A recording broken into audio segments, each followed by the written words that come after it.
Matapos pakainin at samahang maligo ang kanyang ina, kinabukasan ay muli siyang nagpunta sa ospital.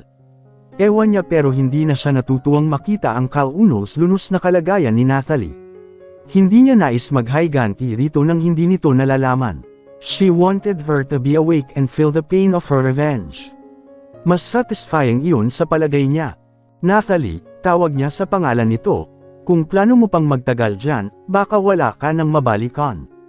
Malapit na ang kasal mo, sige ka, baka hindi matuloy iyon. Kawawa naman ang mama at tita mo, maghihirap kayo ulit. Napangisi siya sa sarili bago nagpas siyang lumabas na. May usapan sila ni Belinda na magkikita sa isang kafe para magplano.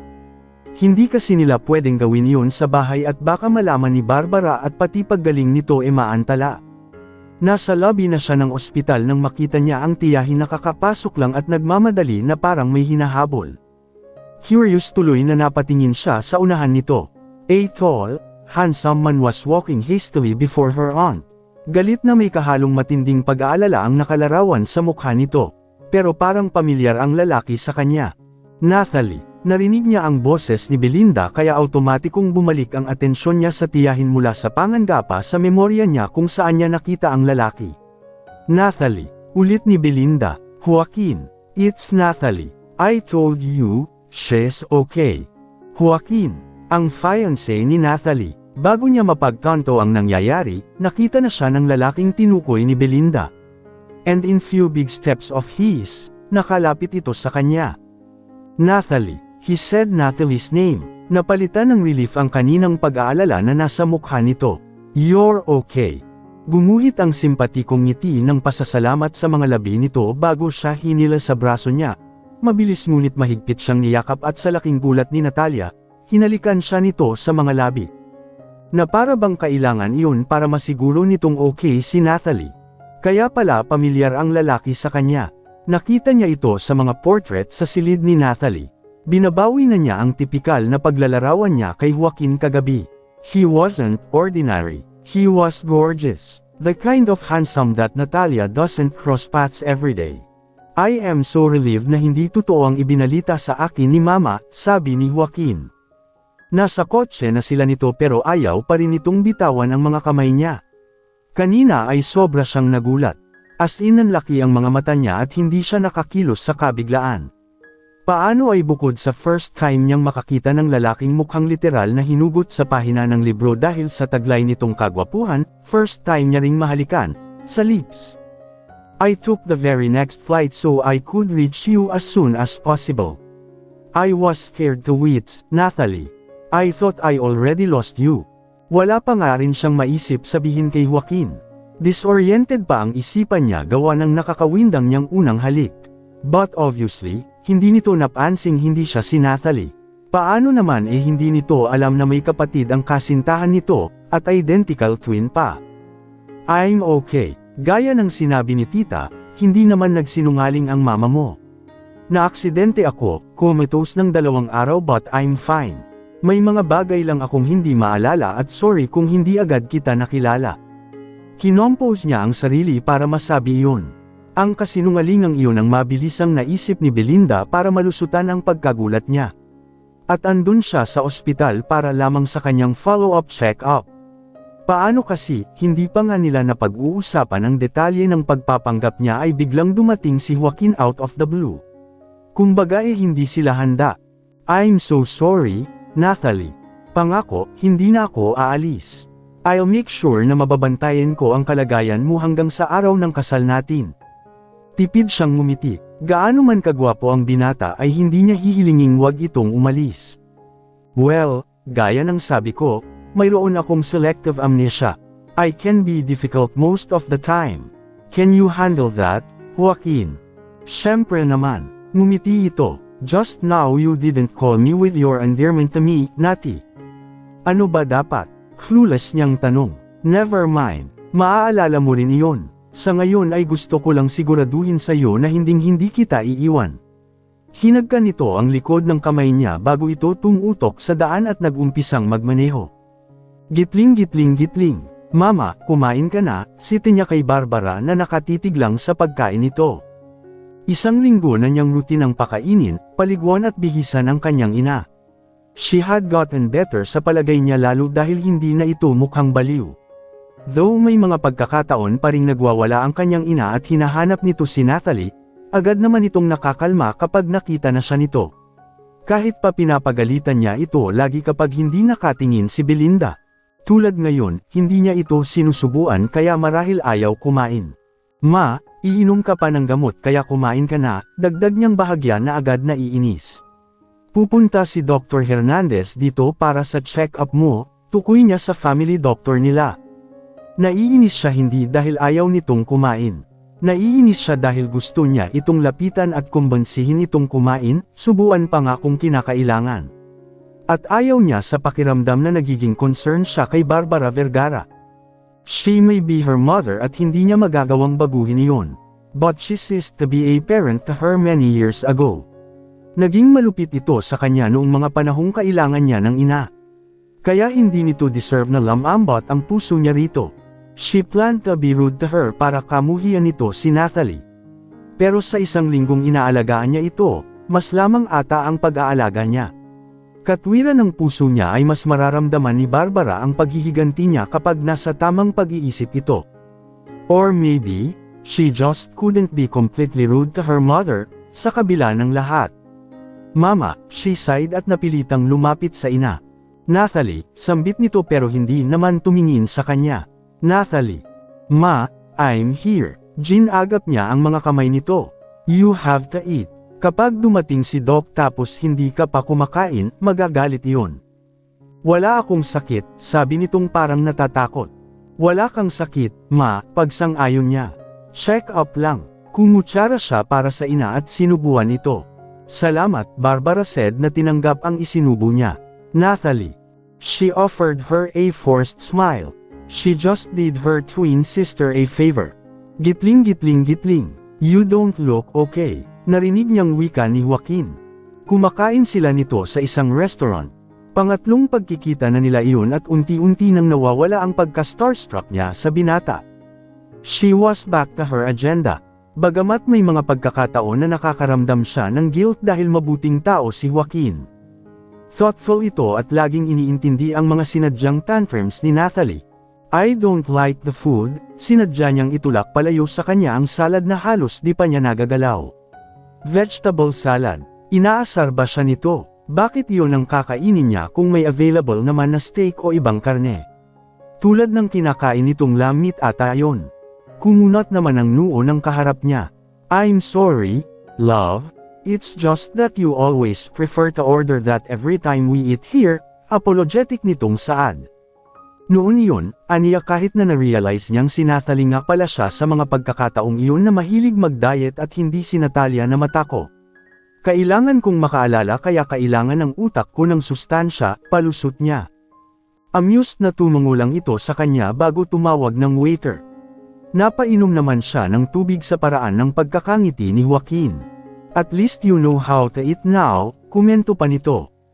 Tinikwasan niya ito ng kilay at meant iyon para sanjitan ito. Kaso mas natawa ang binata na para bang nagjo-joke siya. What's with you? Asar niyang tanong. Pinagtatawanan ba siya ni Joaquin? Wala, parang mas gusto ko lang ang amnesiac version mo. Naaaliw pa rin itong tugon bago pinilit na magseryoso. Annoyed na tiningnan lang kasi niya ito. Sa paraan na malalaman nitong hindi siya natutuwa kahit na deep inside at ayaw niyang isipin ay gusto niyang ma-fall sa kung gaano ito kagwapong tingnan. Tomorrow is my mom's birthday. We have to be there, love. Hindi niya malaman ang sasabihin. It's okay. Sinabi ko na kay mama ang tungkol sa kondisyon mo. So hindi siya magugulat if ever na hindi mo siya naaalala. You don't remember her, do you? Tila naman naintindihan ni Joaquin ang pag-aalangan niya. No, mabilis niyang sagot. Hindi lang sa hindi niya ito naaalala, hindi niya ito kilala. How does your mom look like? Close ba kami? I mean, what did I used to call her? Is it tita, auntie, mama? My mom does not dislike you, Natalie. Malayo ang sagot nito sa tanong niya. I love you and no one, not even my mom can hinder me from loving you. And, you call her tita. Pwede ko bang sabihin base sa sagot mo na hindi kami magkasundo ng mama mo? Aniya, bahagyang hindi naging komportable at the thought of meeting someone who hates her, or rather, who hates Natalie. Like I said, it's not important if she likes you or not. We just have to be there, it's my duty as her only son. What about your dad? My father died several years ago. Kami na lang dalawa ni mama, he answered. So I hope, maiintindihan mo kung sakaling hindi maging maganda ang pakikitungo niya sa'yo. My mom is just concerned about me. Naiintindihan ko. She smiled. So what do we get her for a present? Joaquin smiled. 2 hours later, nasa mall sila para bumili ng regalo para sa ina nito. Gitling gitling gitling. Joaquin can't meet your mother. Matigas na tanggi ni Belinda, nasa bahay nila si Joaquin para sunduin siya at gusto sana nitong kumustahin ang kanyang ina. Why not? Nakaangat ang kilay na tanong niya. Barbara is crazy. Ano na lang ang iisipin ni Joaquin? Pinandilatan siya ng tiyahin. Oh, tumawa siya. Don't worry, Joaquin is a good person. You should know that. Tinalikuran niya si Belinda at pinuntahan ang kanyang ina. Gusto niya talagang ipaalam kay Joaquin ang kondisyon ni Barbara. Gusto niyang malaman kung paano ito magre-react, kung paano nito tatanggapang mentally ill ang future mother-in-law nito. Mama, tawag niya sa ina habang pinipigilan pa rin siya ng tiyahin niyang nakasunod sa kanya. Mama, Joaquin is here. Gusto kanyang makita, sabi niya sa inang nakatulala na naman sa silid nito. Natalie, gigil na ani Belinda, you can't do this. Masisira ang plano natin. Ma, let's go. Hindi niya pinansin si Belinda. Joaquin is downstairs. Joaquin, nagliwanag ang mukha nito na parang batang dinalaw ng kalaro. Si Joaquin. Opo, ma, bago pa nakapagprotesta si Belinda ay sumama na sa kanya si Barbara. Bumaba sila sa living room kung saan naghihintay si Joaquin. Kapag hindi natanggap ng binata ang kalagayan ng kanyang ina, kusa itong uurong sa kasal.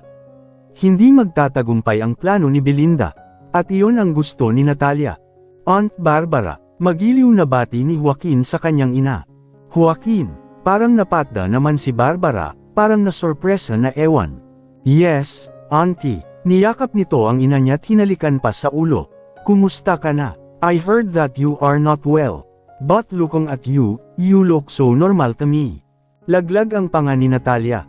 Totoong nabanggit na niya sa binata ang kondisyon ni Barbara but she was expecting him to get disappointed when he proved to himself that Barbara was really ill. Joaquin, mabuti at napasyal ka. Her mother said at nagkatinginan sila ni Belinda, mukhang maayos si Barbara.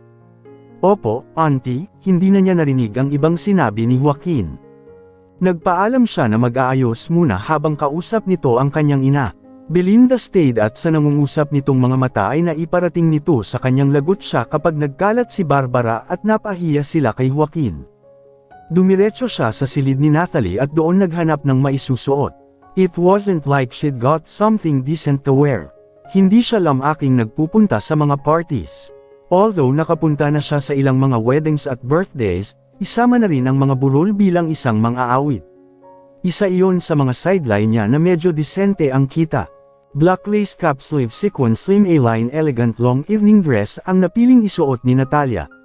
Nabasa niya lang ang description na iyon sa box ng gown. Mukhang hindi pa iyon nasusuot ni Natalie. Isa pa, iyon na kasi ang pinakakonserbatibo sa mga damit nito na karamihan ay sweetheart neckline. She took her time kahit very light na makeup lang naman ang ginawa niya sa mukha niya. Halos wala nga, hindi siya komportableng may nakalagay sa mukha niya pero nakasanayan na rin niya iyon dahil required lalo na sa uri ng trabahong meron siya.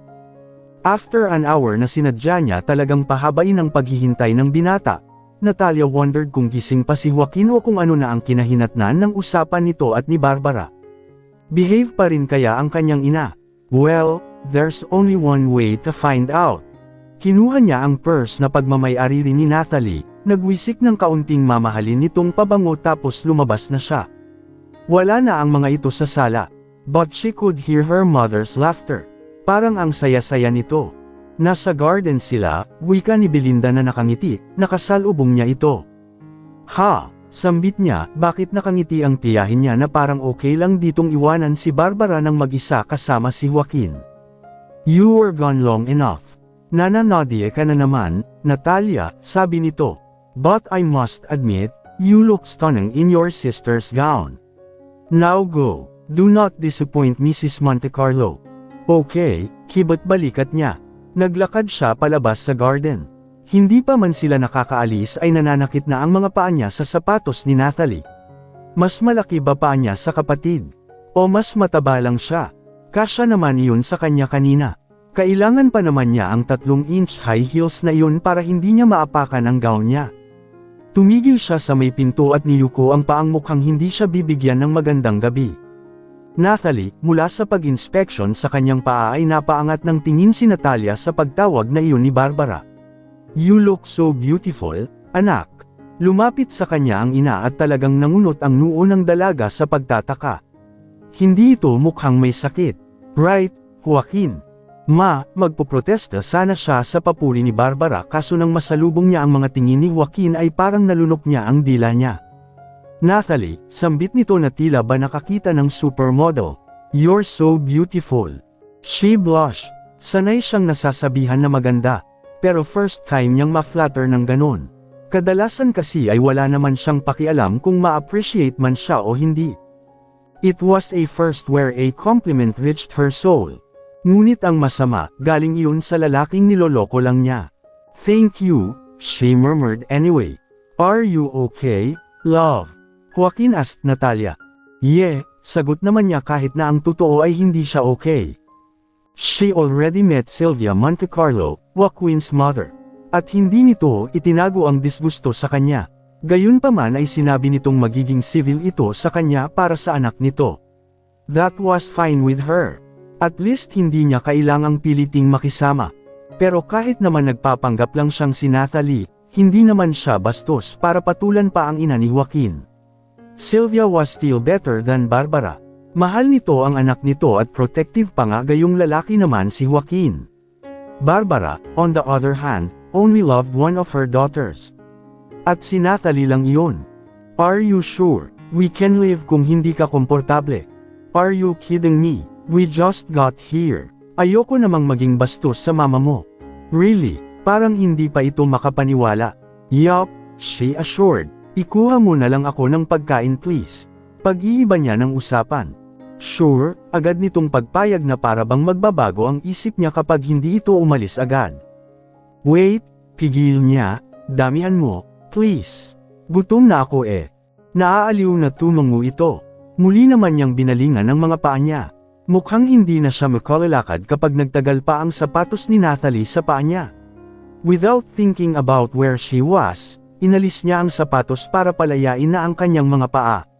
Satisfied na napangiti siya sa sarili at akmang itatago ang paa sa ilalim ng skirted na mesa nang ma-realized niyang nakatingin sa kanya ang mga bisita. Nathalie, narinig niyang tawag ni Sylvia kaya napalingon siya sa ina ni Joaquin na nasa entablado at may hawak na mic. Marahil ang pagtawag nito sa kanya at hindi niya pagtalima ang dahilan kaya pinagtitinginan siya ngayon. Ladies and gentlemen, my future daughter-in-law, my son's fiancée, Nathalie Vergara. Fake ang lamang sa boses ni Sylvia but it was uploaded anyway. Ngiting mukhang ngiwi ang ganti niya sa mga bisita. Tumayo siya minus her shoes para i-acknowledge ang pagpapakilala ni Sylvia sa kanya. Come here, Iha, didn't you say, you prepared something for me? Nathalie. Joaquin called while pushing his way through the crowd of guests na nakapalibot na pala sa kanya while urging her to come up the stage. Love, you don't have to, worried nitong sabi ng makalapit. Nathalie, Iha, pangungulit ni Sylvia na halatang may plano atang ipahiya si Nathalie, kaso hindi siya si Nathalie kaya tatanggapin niya ang hamon nito. It's okay, ngumiti siya kay Joaquin, tulungan mo ako sa sapatos ko. Nati, it's fine. Hindi mo kailangang patulan si mama. I got this. Trust me. She winked at him. Para naman itong natulala at kinailangan pa niyang uliting nagpapatulong siya sa sapatos niya. With all the guests gathered around them, lumuhad si Joaquin sa sahig at isinuot sa kanya ang sapatos niya. Ang lakas lang maka-Cinderella that Natalia found herself kissing Joaquin on his cheek after the gesture. Watch me, bulong pa niya bago siya nito inihatid sa ina nitong naghihintay sa entablado. Buwelo niya nang maipasa na sa kanya ang mic. Kinabahan siya dahil hindi ordinaryong customer sa bar ang mga kakantahan niya. Ang mga nasa harapan niya ngayon ay mga mayayamang tao, not to mention, the man who's supposed to be her fiancé was among the crowd. Hindi po talaga ako ready. But I cannot turn Tita Sylvia down. So if you will allow me, may I borrow the piano for a while, please? Sa mga tumutugtog niya sinabi ang huling pakiusap. The man on the piano agreed to her request kaya naman pamwesto na siya sa likod ng instrumento. Hindi siya bihasang tumugtog ng piano. But once when she was little, she loved playing that instrument. Noong nasa ampunan siya ay nagkaroon din siya ng pagkakataon na makatugtog muli. Natigil lang yun noong natira siya sa kalye. And there was this particular piece that she loved to play. Ilang saglit pa'y sinimulan na niyang kantahin at tugtugin ng sabay ang The Perfect Fan. Espesyal sa kanya ang kanta dahil gusto niya iyong kantahin sa kanyang ina. But unfortunately, her mother was never her fan. Puro na lang ito Nathalie. Kambal sila ni Nathalie, identical for that matter, they share the same face, so why couldn't Barbara love them both? Bakit si Nathalie lang? Bakit siya hindi? It takes a lot to know what is love.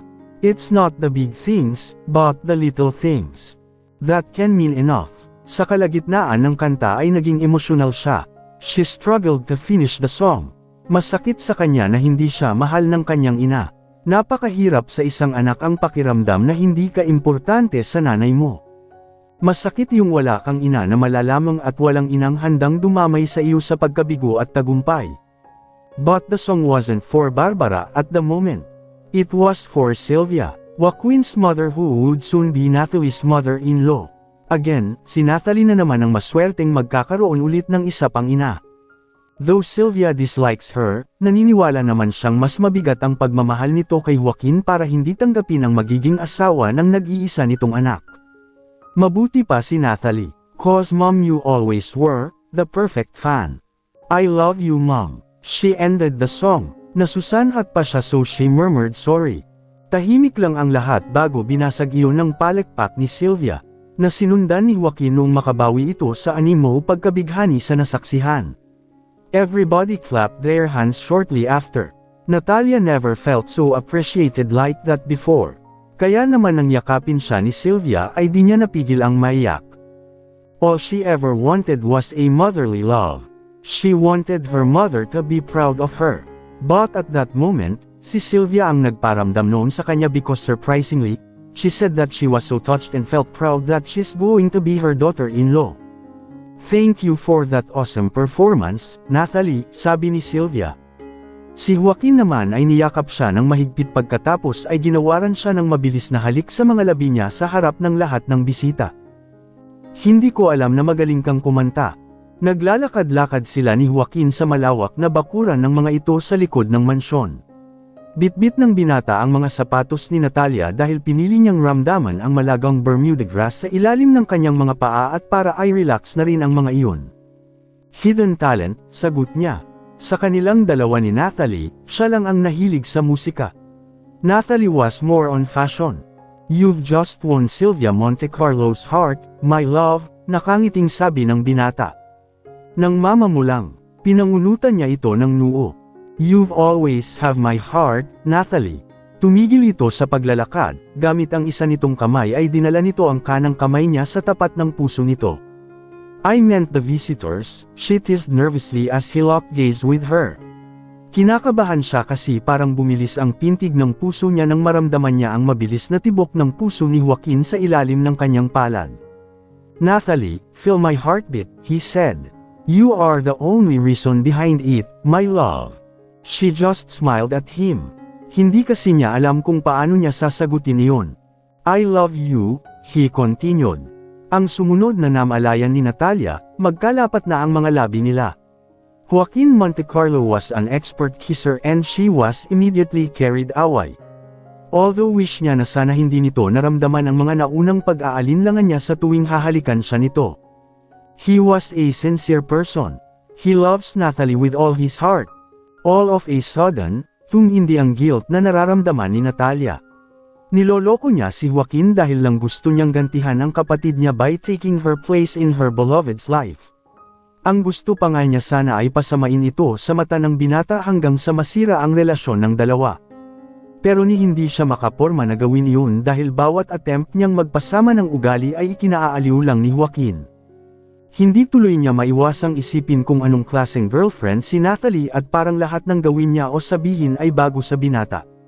At ngayon, sa ilang araw pa lang niyang pagpapanggap ay namemeligro nang mag-backfire lahat ng plano niya.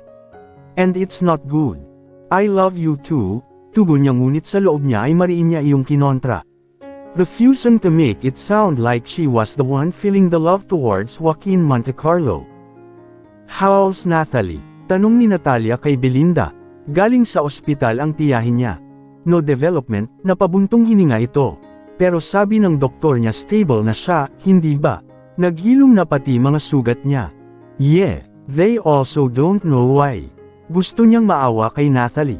But then hindi nito deserve ang compassion niya. Had she asked their mother to accept her again 10 years ago, things would have been different. Baka nga hindi ito na aksidente at hindi na comatose. Ano nga palang dahilan ng aksidente ni Natalie? Naalala niyang itanong. Drunk driving, tugon ni Belinda na hindi nakatingin sa kanya. Naging alcoholic ang kapatid mo mula noong umalis si Joaquin. What? Why? Dahil iniisip niya na may ibang babaeng pupuntahan si Joaquin sa LA. Can't blame her, ayaw sa kanya ni Sylvia at pinipilit nito si Joaquin na si Catherine ang pakasalan. That's impossible. Mahal na mahal siya ni Joaquin, aniya. I mean, ni wala ngang nababanggit si Joaquin about that Catherine. Because he loves Natalie. Praning lang ang kapatid mo. Oh, tangi niyang nasambit dahil nagring ang cellphone niya. Nag-excuse siya sa tiyahin para sagutin ang tawag.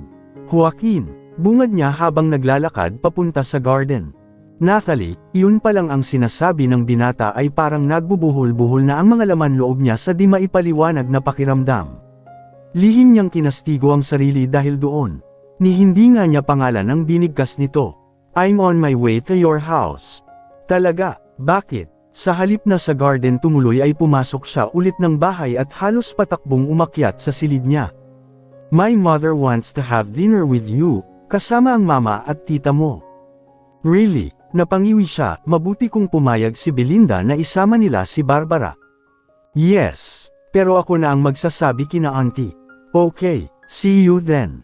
Mabilis siyang naligo pagkatapos. Hindi niya maintindihan ang biglang pagkatarantang naramdaman niya. Basta ang alam lang niya, ayaw niyang maging pangit sa paningin ni Joaquin. Natalia, kausap niya sa sarili habang nakatingin sa sariling refleksyon sa salamin. Anong ginagawa mo? Bakit ka nagkakaganyan? Nagpapanggap kang si Natalie para saktan si Joaquin at nang sa ganon ay kamuhian niya ang kapatid mo. Not please him with your good looks. She sighed. Her plan was failing. At ang salarin ay ang pulang bagay sa loob ng dibdib niya. Natalie, narinig niya ang boses ni Belinda kasabay ng pagkatok nito sa pintuan ng silid niya. Joaquin is here, puntahan mo siya. Yes, tita, coming in a bit. She composed herself to see Natalie's kind and handsome fiancé. Kung hindi ba siya pinaampun noon at sabay silang lumaki ni Natalie tapos nakilala sila ni Joaquin ng sabay, sino kaya sa kanila ng kakambal ang pipiliin itong mahalin? Posible kayang siya, or would he still choose Natalie? Snap out of it, Natalia. Ipinilig niya ang ulo. Bakit niya naiisip iyon? Inis na tinalikuran niya ang salamin at lumabas ng silid niya. She was confused, at natatakot din at the same time.